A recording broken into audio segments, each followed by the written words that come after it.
All right, YouTube, sometimes you just gotta guess and use your experience. We got a Toyota Camry with ABS activation with no codes and no warnings.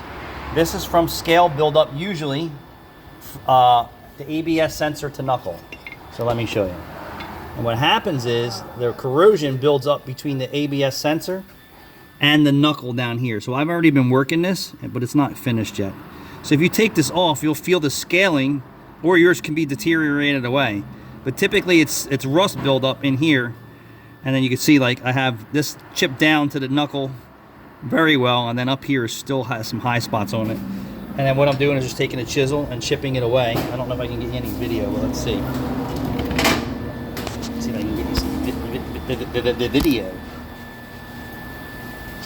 don't know if I can. Maybe top side.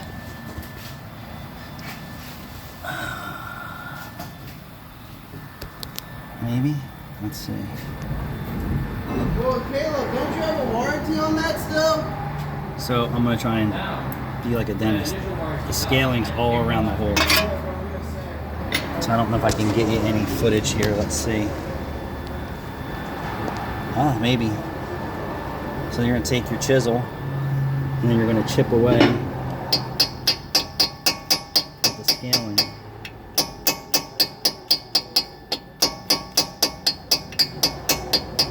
Doesn't take a whole lot for the computer to say that there's a problem without activating a code, because the software isn't written enough for the discrepancy. The newer generations say there's an air gap issue, which will help troubleshoot what's going on. But this does not have that diagnostic strategy.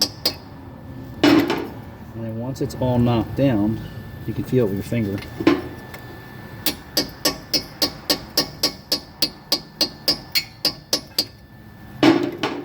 Still a little piece right there.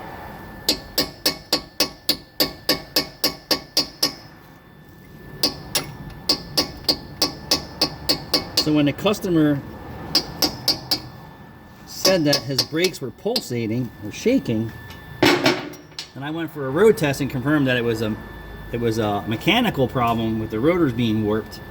We did that, and then he complained, or not complained, but brought to our attention that he's still having a pulsation after we did the brake jobs. And I said, well, that's almost impossible unless there's something else going on.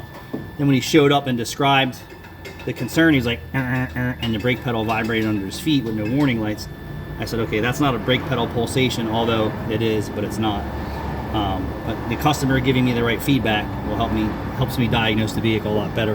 And it wasn't a consistent problem, because it's not to the point where the sensor is so far away from the sensor that it's doing it every time. I've been in cars that you can't even stop. That's how bad it is. But Toyota, Lexus, a couple other vehicles. Toyota and Lexus are the most common. Maybe because they're on the road the longest. How about that?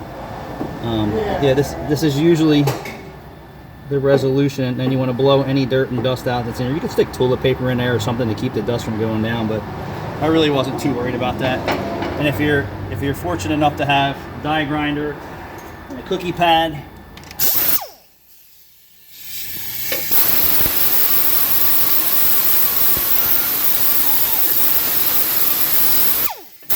make it look like it's brand new. And then the indicator to this, when you're looking under here, so when the sensor's in, right, you'll see the corrosion pushing up in certain areas like this or like that, and it's supposed to be completely flush, not a little cock, not a little anything, completely flush. All right, guys, thanks for watching.